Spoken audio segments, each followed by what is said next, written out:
Hi, welcome to the NBA Odds Couple Show for Monday, April 25th. I'm back, baby, Mike Brenner. I'm back, baby. I'm back, baby. That sounds like a song.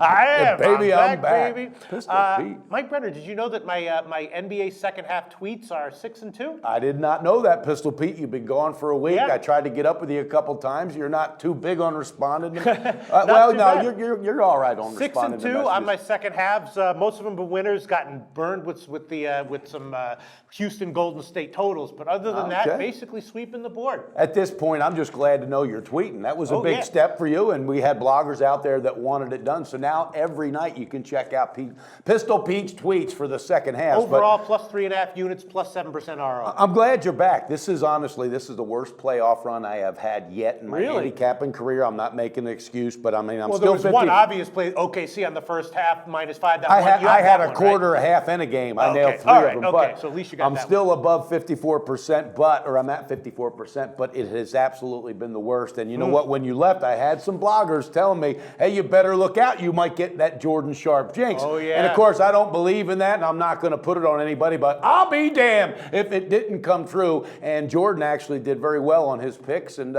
we'll see where we go from there. Jordan's going to be joining us at the end of the show, I'm pretty sure, for some prop bets that he has for tonight. His regular pick video will be out on the actual webpage. So with that being said, it's time for me because I got news for you. I got my work cut out for me, and I'm up for the challenge, Pete. All right. Well, these are tough lines. Are you going to pan, or are we just going to get right into it? Well, I think we're going to pan the board. Okay. Because Pistol Pete is back, and again, accountability is everything. I had a terrible weekend, but I'm going to put it behind me. 146 and 126, 54%. Pistol Pete is back, 79 and 98. He was kind of dormant for the week, but guess what? This week he's going to take off. He's going to move that number up. And look out for his second half tweets. It seems like he's on to something there. Well, look, Mike Brenner, these are some tough lines. Like yesterday, I had 2 winners with the under in the OKC game and the Detroit game, but they both won by a half point. I mean, look. That's tight. Yeah, the lines are very, very tight. Well, you had said earlier on, come playoff time, these lines get as tight as they're going to get all year. Well, and, sometimes they get tight, but then other times you can have like great value game in and game out, like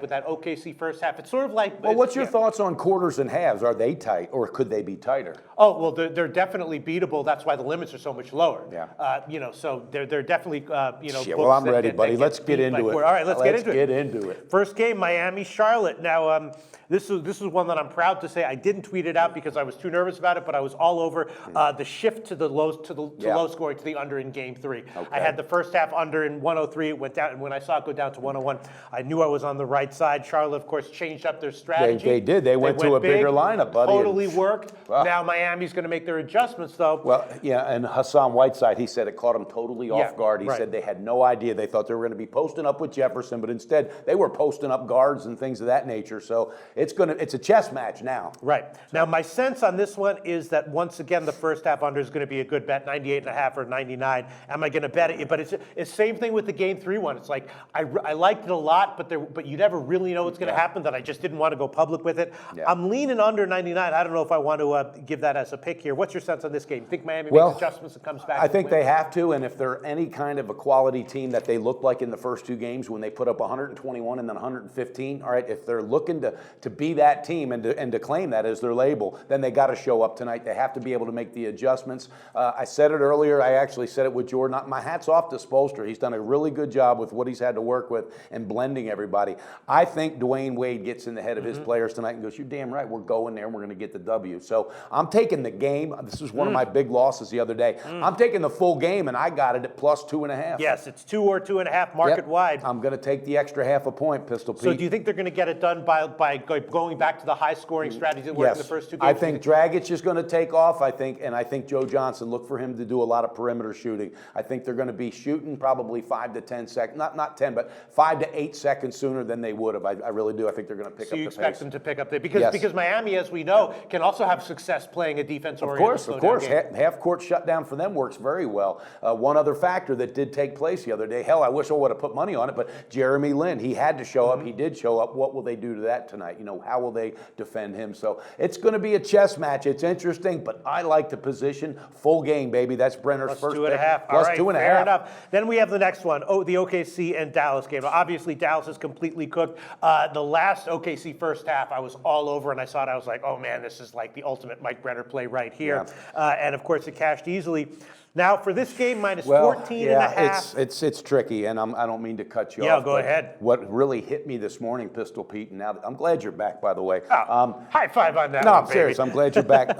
One thing that really hit me: this possibly could be the last playoff game we'll ever see Nowitzki in. Yeah. Because if he comes back, which I think he might, I don't think he's going to go to another team. And Dallas is definitely a team that's got to implode and rebuild, start again. So this could be the last time we see the big man out there, and he's done a great job. My hat's off. But Darren Williams is out. Okay. Yeah. All right. I got to go. Injury issues. There's a ton of injury issues, and you know what? And I'm not riding that horse one too many times. I just think tonight the Thunder got to get the big lead. Second half, they're going to pull everybody. They're going to rest everybody, knowing that they got the sweep. So the first half was available at 8.5 when I locked it in, and I'm going with it. 9. I think they're excited. They're at home. They're running. They're feeling good. Nowitzki is. And they just don't have it. Dallas just doesn't. No, they don't. They just don't. I mean, even Barea, he's hurting. They're injured all the way around. So I love it on the half. I'm laying off the game, but I think it's going to cash, baby. That's I my agree second. with you. I'll go with you on that one as well. First half minus 8.5. Good. And then the next game, this is one game that I was prepared to give a pick on. We'll see what your take on it is. The Clippers in Portland. Now, of course, Portland won the last game, caught the Clippers off guard with their big effort. And the Clippers, you have to assume that they're going to come back here and reassert themselves. Have to assume that the Clippers on the first half minus 1.5 is a good bet. I did bet that one. I actually took it at minus 120. Wow. What do you think about the Clippers on the first half? Well, I love it, and I'm all over it. And I like the fact that I think that's going to be a good sign. All right, here's the deal, though. Blake Griffin, and I love that locker room banner. You know I do. I think it's the edge. He said he was so disappointed in his team. He had even pointed out before this game, look, we can't get comfortable. We can't rest on our laurels. We got to attack. And he said we didn't. And I really think Doc Rivers went off. And I think, after a shoot around today, I think this team realizes, man, bottom line, our hats off to Portland. But this is literally a team that has one starter back from last year. What they did was they let McCollum and Lillard get hot on the same day, and they didn't know how to defend it. Right. So they better make some adjustments. Will they? Absolutely. I got them on the half minus 1.5, and I got them on the game minus 3. I think they're going to hit them on both sides because Griffin's going to go off. And second of all, I don't think they can match what they did the first game. Now, I have some bloggers out there, one in particular, OG Johnson, kicking himself in the ass today because I challenged him to a $1,000 bet that it would be a sweep, that Portland would sweep. Him and Justin the Breadman, our social media guy, they both wanted to do it, talked about doing it, but didn't pull the trigger. So guess what? I'm grateful they didn't. But I know a thing or two about not having balls myself, so I understand you, OG Johnson. But you know what? That's one thing I will say, Pete, and I'm never one to gloat, but I'll put it out there. I don't rest on a comfortable record or nothing. I think tonight Clippers come out hot, heavy, and often. So I love them on the half, and I love them on the game. All right, that was going to be my pick as well. So I'll go with them on the first half minus 1.5, and I'll go with you on the game as well. What the hell? I'll make that an official pick minus 3. All right, so we got our picks now, and you know what? I will give the first half under with Charlotte. Okay, I was wondering if you were going to pull the trigger. He's back. I'll just have to. If I didn't do it, my only reason for not doing it is balls. So if that's the only reason, then then good. Then maybe this little vacation taught you one thing: pull the trigger, get some balls. You got nothing to lose, Pistol. All right, we got our picks. We'll review them after we talk to Jordan Sharp. I believe we got Jordan Sharp calling in via Skype. Jordan Sharp, you there? Yeah, what's up, fellas? How's it going, Pistol Pete? All right, nice pretty good. Did you hear our analysis? Anything you agree with, disagree with, want to point out to us? Is it bad that we're on the same page for pretty much every one of your picks except for like one of them? This is either good for all of us or bad for all of us. I don't know if it's going to end well or be a good night for us, but we'll find out. But yeah, other than that Charlotte pick for you, Pete, I think we're both on the same page.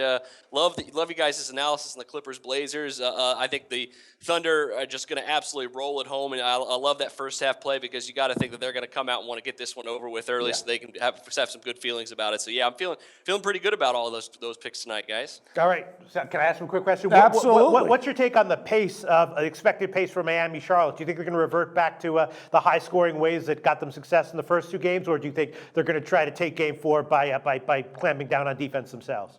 I think I'm afraid it's going to be a defensive game, but I'm just not sure this is a game I'm just staying the hell away from it. I've had zero luck trying to predict how these games are going to end up, as you guys know from my game 1 selection on the Hornets after they just got dominated. So I'm a little more excited about the other 2 later games than this one. The Hornets, you really don't know what you're going to get from them here at home.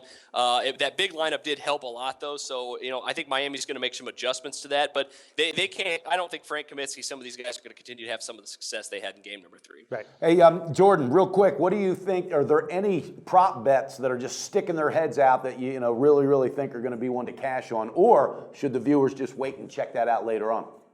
I'm leaning towards these last 2 games. Like I said, I think that maybe a CJ McCollum prop bet is his line might be inflated after the night that he had. I don't think he's going to have some continued success in this one. And in that OKC Dallas game, I'm really looking for Dirk Nowitzki to potentially have one of those big games. Not sure yet. Going to have to see where the line is on his points total in this one. But a lot of unknown on these props for tonight, because I think the lines are very sharp. You guys talked about it. I think they're getting tougher and tougher as we go along. So have to wait and see what I got. But I did total it up 5-3 in my last 8 prop betting picks. So we're turning it around. We're going in the right direction. Let's continue that here tonight. Sounds like a winner there. Look, I wanted to ask you and Pete both, what are your thoughts on what I was saying about Nowitzki, and possibly we may watch his last playoff game? I mean, is that legit at all, do you think?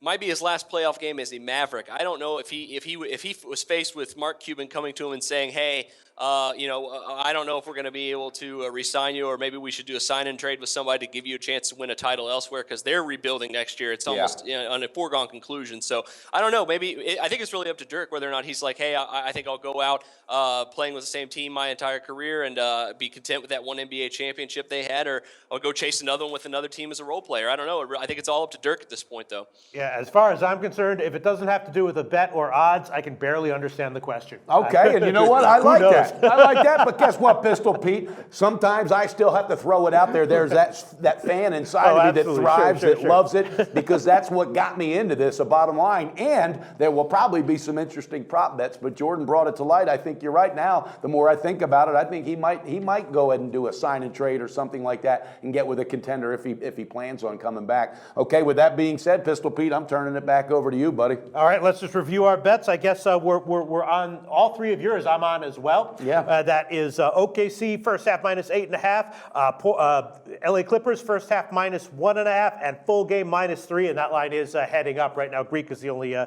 big book that has it at minus 3. And then I'm also going to be on Miami Charlotte first half under 99. I might get burned with that, but that's okay. I'm going to go for it on the ball. And I also have a 4th pick. I got the Heat plus 2.5. That's right. Yeah, buddy, Miami, don't leave me out of that one. Miami plus 2.5. We will see how that game turns out. We could both be right. I guess that's about it for today. Hey, it was Billy Joel. We could be wrong, but you could be right. And again, check out Jordan's prop picks page on our picks page anyway, and check out his video with his picks of the day. And we'll be back for tomorrow's card Tuesday. And we're going to be ready to fire it up again.